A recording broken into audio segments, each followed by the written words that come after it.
E lembrando que é o nosso quadro semanal, então, além dos comentários aí que vocês estão deixando sobre como é que está o mercado, aí todo mundo falando de oi, que a Bia acabou de falar. Se vocês tiverem alguém que vocês admiram, alguém que vocês gostam do mercado, mandem para a gente, mandem aqui, mandem nas redes da Suno, que a gente pode convidar essa pessoa, a gente pode trazer ela na semana, seja um gestor do fundo que você tem cota, alguém que você acha legal a gente entrevistar, a gente está sempre aberto a sugestões.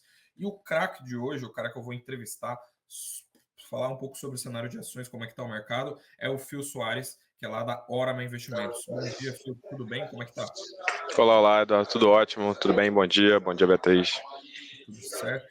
E, bem, começando aqui o nosso papo aqui, fazendo um bate-bola rápido, não tem como não falar de estatal, né? Principalmente porque a gente acabou de sair de eleição, mas que como a Bia falou em todo o noticiário, a gente teve, assim, a segunda-feira mais feliz para os investidores de estatais mineiras, né? Assim, Copel subiu muito, Sanepar, Semig, todas as empresas subiram, e chegou a subir algumas outras empresas também. Aumentou a expectativa de. Algumas pessoas têm expectativa de Sabesp, a gente sabe que o mercado antecipa muito essas coisas. Queria saber, assim, na visão de vocês, né, essas estatais que são estaduais, né, que estão na mão do. Vão estar na mão do Romeu Zema ano que vem, em 2023, ou na mão do Tarcísio em São Paulo, por exemplo, no ano que vem, elas têm chances concretas de ser privatizadas. É muito assim arriscado investir nesse momento, tomar decisões de investimento no meio desse rally que acabou de rolar. Como é que está a visão de vocês sobre esses cases? Bem, vamos lá, Eduardo. Primeiramente, a questão da estatal, estadual, né? A federal também, né? A questão é a qualidade da gestão, né? Então, quando você tem uma eleição e aí você tem um novo governante, você tem uma incerteza acerca de como é que esse cara vai tocar a empresa que a gente está falando aqui. Quando a gente fala de Minas e Paraná, são dois estados que já tinham ampla aceitação aí, ampla aprovação dos governadores incumbentes e que estavam com a perspectiva de reeleição muito consolidada, né? Então, Ratinho Júnior, como a gente viu aí, se elegeu com mais de 70% dos votos, o Zema quase 70% também, foi uma margem muito grande.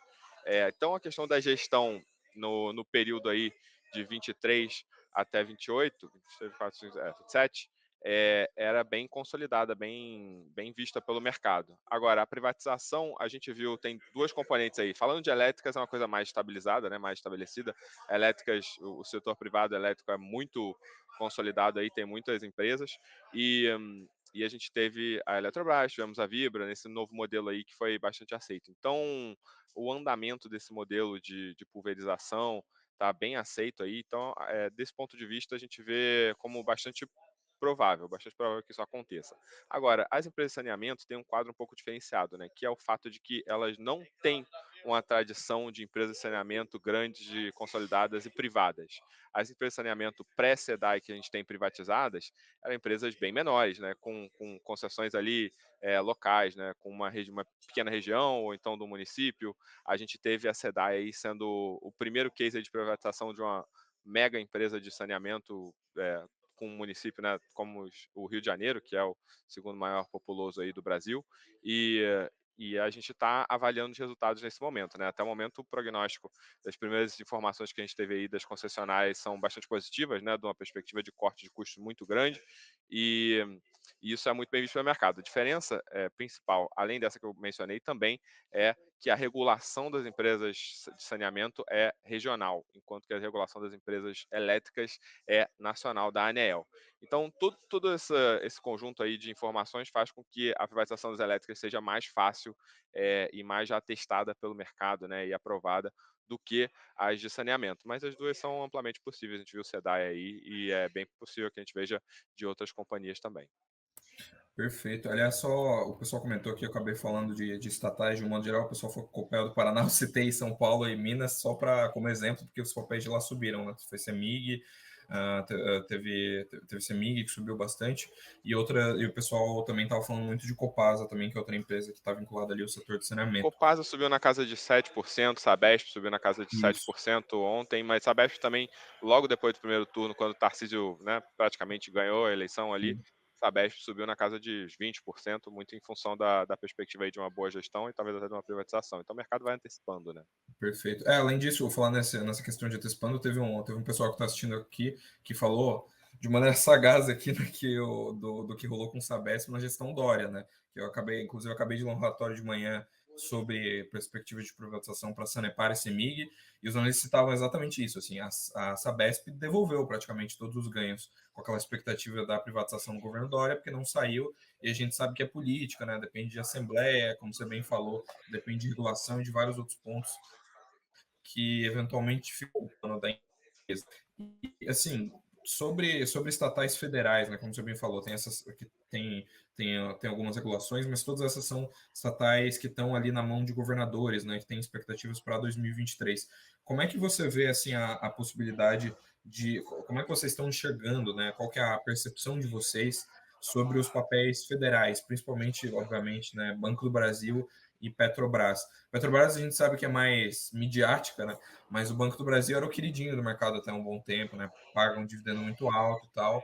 E o Lula deu várias sinalizações, acabou caindo um pouco no pós-eleições. Como é que vocês estão vendo o BBAS3 e Petrobras agora nesse momento que a gente está vendo com nesse limbo, né, entre o resultado do segundo turno e o governo vir a de fato assumir em janeiro do ano que vem? Eduardo, a gente aqui na hora, mas a gente tem por uma política, assim, um soft limit, né? Não necessariamente a gente não vai recomendar, mas o mais comum é a gente não recomendar a entrada em estatais, nem federais nem estaduais, de maneira geral, porque você fica sempre com uma incerteza muito grande acerca de noticiário e uma volatilidade que a gente entende que é desnecessária, além da gente ter o que está acontecendo agora em Petrobras e Banco do Brasil, que a cada 4 anos que passa, ou 8, né? Uma guinada de 180 graus em relação à estratégia da empresa. Então, no caso da Petrobras, a gente teve isso, né? A gente teve uma guinada muito grande na estratégia da empresa, desde a entrada do Temer e do Pedro Parente, né? Um desinvestimento muito grande em diversos nichos e também uma abertura de alguns mercados com destaque no mercado de gás, né? Que era, basicamente, você tinha um único vendedor de gás no Brasil, que é a Petrobras, e agora esse mercado começa a se desenvolver, né? Então, nós aqui do ponto de vista de mercado achamos isso muito positivo.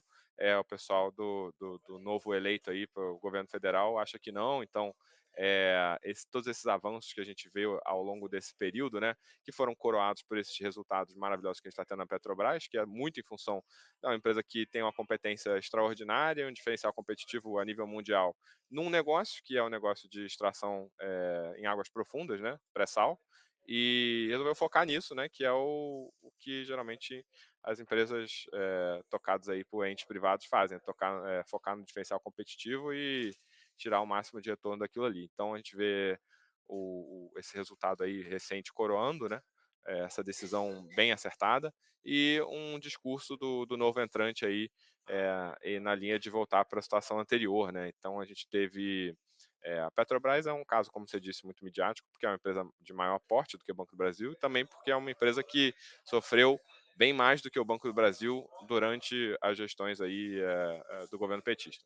Mas Banco do Brasil a gente entende que se encaixa aí na mesma categoria, né? A gente tem uma perspectiva aí de que a gestão do Banco do Brasil fique um pouco menos orientada para o minoritário, com uma gestão aí menos alinhada com o que seria boas práticas no setor privado, e isso é ruim para o minoritário, né? Então a gente vê uma perspectiva aí de deterioração dos números no curtíssimo, no médio prazo aí, né? Ao longo desses próximos 4 anos.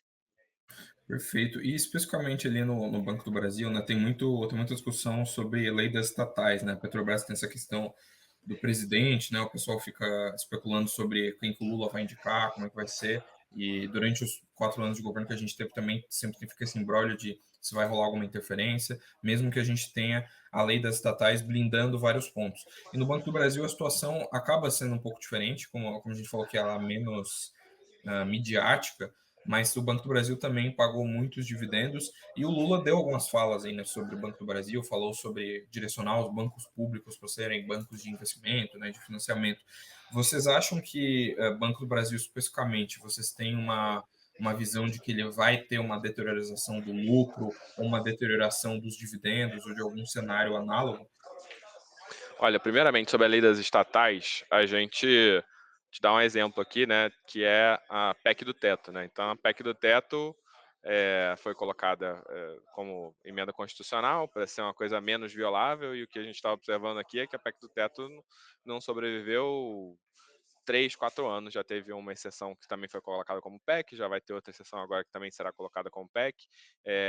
Então, assim, a vontade política é muito soberana a qualquer tipo de institucionalização, pelo menos o que a gente vê no passado recente é isso. Então, a lei das estatais ela é eficaz até que tenha vontade política para se alterar. O que a gente está vendo agora é uma dinâmica, a gente está vendo como é que vai se instaurar a dinâmica legislativo-executivo, né? Então, vimos o Lula veicular uns números muito altos, né, para déficit fiscal, e agora o legislativo já dá uma freada. Então, conforme essa dinâmica for se estabelecendo, a gente vai ver como é que vai ser a relação entre os poderes, e a gente vai ver a possibilidade ou a probabilidade de a gente ter até mesmo uma alteração aí na lei das estatais, caso seja o caso, e aí um enfraquecimento, né, do arcabouço institucional que protege a gestão dessas companhias, né?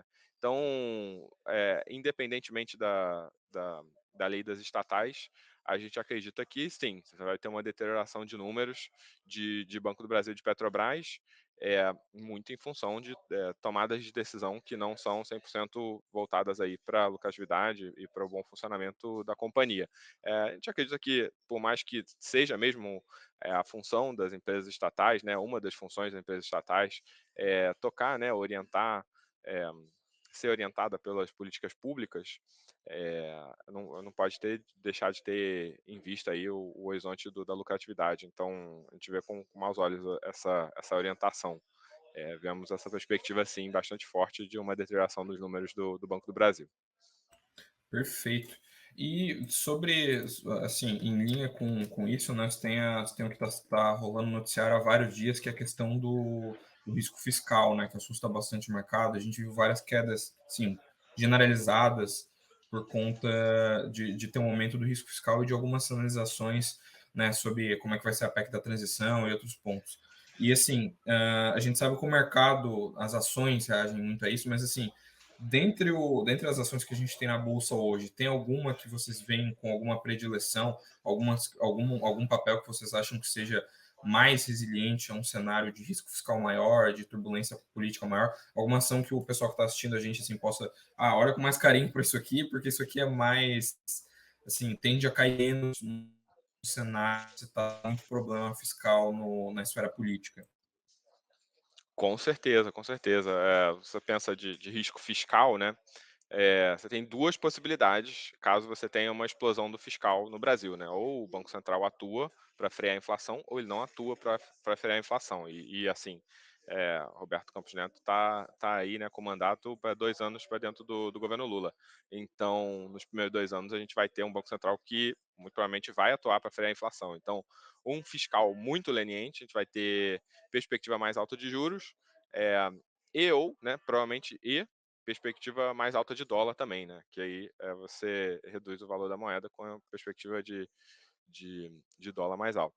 Então, o que é bom para dólar mais alto é exportadoras, né? Então, exportadoras são um case bom aí para dólar mais alto, como, por exemplo, papel celulose e Vale, são dois exemplos bons aí. E falando de juros, né? A gente vai ter juros altos, então, tendo juros altos, quem se beneficia são empresas com pouco endividamento e também empresas cujo a dinâmica não se beneficia tanto assim de alavancagem da economia interna, né? Então, por exemplo, construção civil é uma grande prejudicada, varejo é prejudicado, a gente tem alguns setores aí que são prejudicados e os setores que são beneficiados são majoritariamente, né, exportadoras e empresas com baixo endividamento. Se você puder conciliar os dois, então Vale é um exemplo de uma exportadora com baixo endividamento, Suzano é outro exemplo de uma exportadora com baixo endividamento, Klabin tem alguns exemplos aí de empresas que devem se beneficiar. São empresas muito consolidadas, não tem aquele grande potencial de apreciação, né, como os small caps, por exemplo, mas são bons instrumentos para ficar exposto em bolsa e relativamente protegido aí desses solavancos do ponto de vista macroeconômico.